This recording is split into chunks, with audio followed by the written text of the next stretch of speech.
Assalamualaikum warahmatullahi wabarakatuh. Perkenalkan, nama saya Canaya Tabita Asnanto dari kelas 12 absen 6.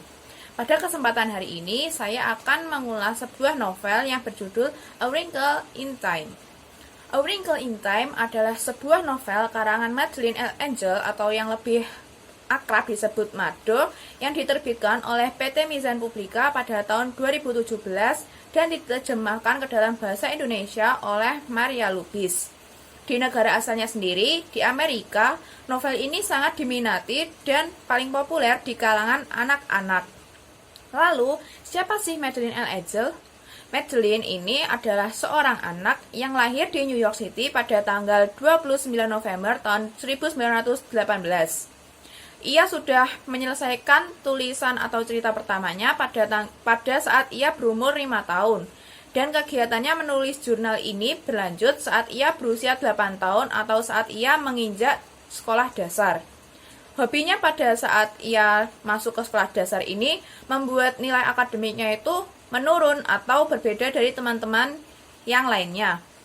Hal tersebut membuat orang-orang di sekitarnya dan bahkan gurunya sendiri menganggap bahwa Madeleine ini adalah anak yang bodoh. Karena sudah dicap anak bodoh oleh lingkungan sekitarnya dan bahkan gurunya sendiri, Madeleine akhirnya memutuskan untuk fokus ke dunia buku atau tulisan. Keputusannya fokus pada dunia buku ini tentu membuat kedua orang tuanya bingung dan berdebat bagaimana cara membujuk agar Madeleine ini mau memperbaiki nilai akademiknya lagi.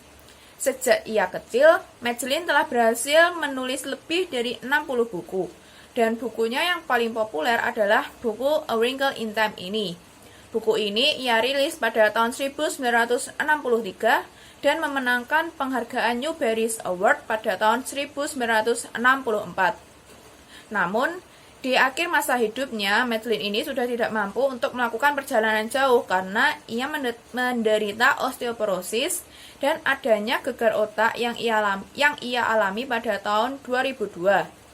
Akhirnya, pada tanggal 6 September tahun 2007, Madeleine ini meninggal dunia di Rose Haven, di rumah perawatan di dekat rumahnya di Connecticut, dan ia dimakamkan di Cathedral Church of Saint John in Divine di Manhattan.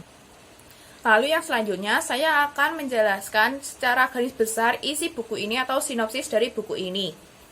Buku ini menceritakan seorang anak perempuan yang bernama Meg dan adiknya yang bernama Carlos yang penasaran tentang hilangnya ayah mereka yang secara misterius atau tiba-tiba.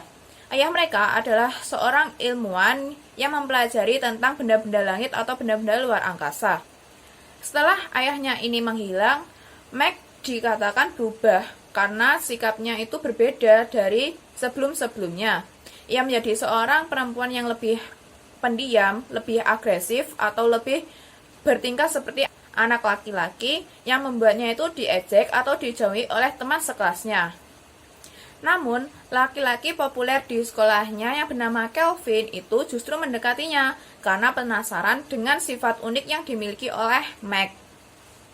Lalu pada suatu hari, rumah Meg dan Carlos ini didatangi oleh sesosok, yaitu Mrs. Watsit. Berbeda dengan Charles yang menyambut kedatangan Mrs. Watsit seperti ia yang telah mengundangnya, Meg justru kaget dan heran karena sosok Mrs. Watsit ini berbeda dari manusia pada umumnya. Wujud dari Mrs. Watsit di sini ini digambarkan sebagai setengah hewan dan setengah manusia, yaitu memiliki badan kuda dan kepala manusia. Tidak hanya Mrs. Watsit, mereka juga bertemu dengan kedua sosok misterius lainnya, yaitu Mrs. Wu dan Mrs. Witch. Mrs. Wu ini digambarkan sebagai gumpalan debu atau gumpalan angin yang kehadirannya itu bisa berubah wujud sesuai apa yang ia inginkan atau sesuai kondisi tertentu. Sedangkan Mrs. Witch adalah sesosok yang datangnya itu seperti sebuah cahaya atau hanya bayangan, namun kehadirannya itu membuat orang-orang di sekitarnya peka akan adanya dirinya di situ. Karena ketiga sosok ini berbeda dari manusia pada umumnya, tentu membuat mereka ini lebih istimewa atau berbeda dari sifat-sifat manusia, yaitu mereka memiliki masing-masing kekuatan yang berbeda-beda dan bisa digunakan atau secara tidak langsung itu membantu Meg, Charles, dan Kelvin untuk menemukan ayah Meg dan Charles.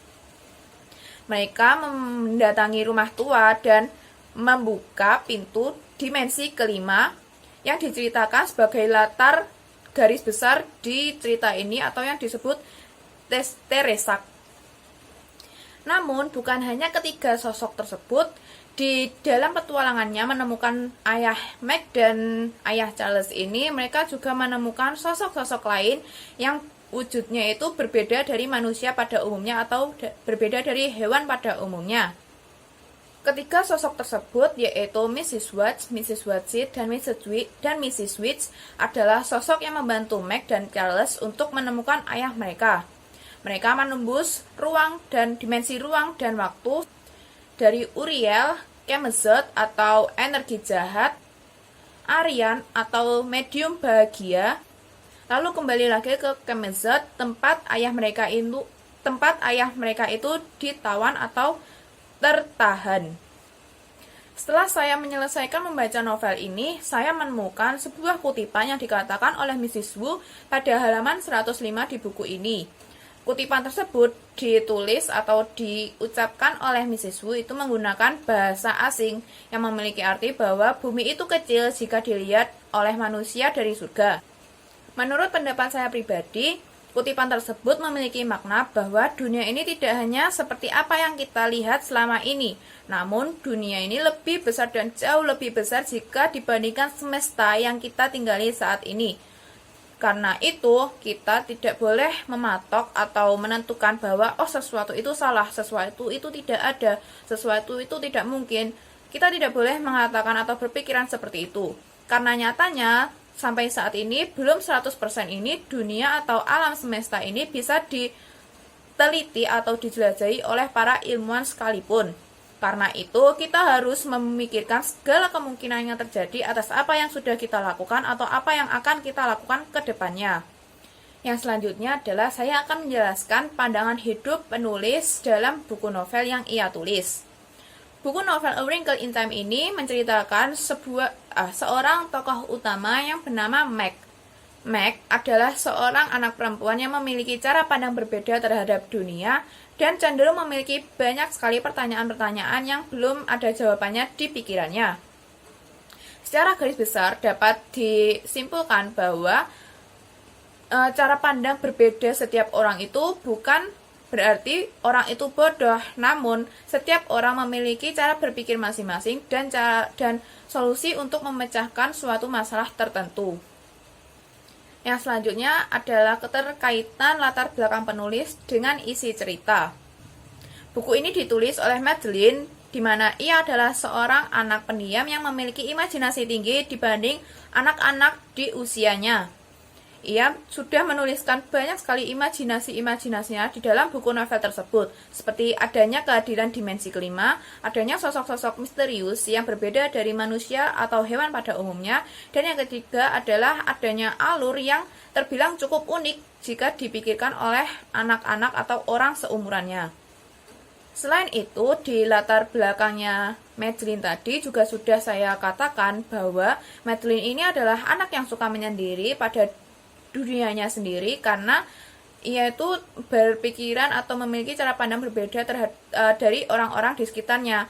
Hal itu juga ia tuliskan sebagai tokoh utama di ceritanya yang bernama Meg, atau seorang anak perempuan yang juga memiliki sifat tidak kalah jauh dari dirinya. Selanjutnya, tidak mungkin sesuatu itu sempurna karena kesempurnaan hanya milik Tuhan. Karena itu, saya akan menjelaskan beberapa kelebihan dan kekurangan novel ini menurut pendapat saya pribadi. Yang pertama adalah kelebihan. Kelebihan dari novel ini itu adalah novel yang berisi banyak sekali bahasa-bahasa asing atau kata-kata baru yang bahkan kita tidak akan tahu jika kita tidak membaca novel ini. Yang selanjutnya, novel ini juga berisi banyak sekali motivasi-motivasi untuk anak remaja yang sedang di masa pubertas atau di masa labilnya pikiran mereka untuk memutuskan sesuatu. Lalu yang terakhir, menurut saya bahwa kelebihan dari novel ini adalah adanya cover atau judul yang menarik. Saat saya mencari referensi mengenai novel bahasa Inggris, karena saya ingin melatih kemampuan bahasa Inggris saya menemukan novel ini karena judulnya yang menarik, yang saya pikir ini judulnya jarang digunakan atau jarang saya temukan di buku-buku lain yang sudah pernah saya baca sekilas. Dan buku ini juga memiliki warna cover yang unik menurut saya, karena buku ini memadukan dua warna yang tidak memiliki hubungan jika hanya dibayangkan. Namun, buku ini membuktikan pada covernya bahwa warna biru dan warna orange atau coklat ini bisa dipadukan dan menciptakan sebuah warna unik yang bisa menarik minat pembacanya. Lalu, bukan hanya kelebihan, novel ini juga memiliki beberapa kekurangan. Menurut saya, kekurangan yang pertama adalah bahasa yang digunakan dalam novel ini tergolong cukup sulit atau rumit jika digolongkan sebagai novel anak-anak.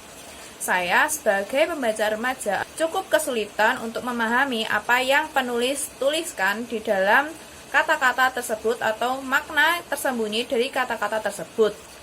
Yang kedua adalah adanya alur yang dibilang cukup terbelit dan rumit. Dan kelemahan yang terakhir adalah penambahan latar-latar yang cukup sulit untuk dipahami secara langsung, karena seperti contoh adanya dimensi kelima dan adanya beberapa sosok yang berbeda dari apa yang biasanya kita tahu dan kita pikirkan. Berikut ini adalah foto cover, tampak depan dan tampak belakang dari buku A Wrinkle in Time.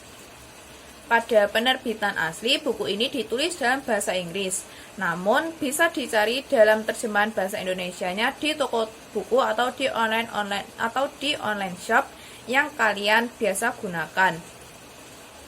Demikian pemaparan atau ulasan novel A Wrinkle in Time murni menurut pendapat saya pribadi. Kurang dan lebihnya mohon maaf. Wassalamualaikum warahmatullahi wabarakatuh.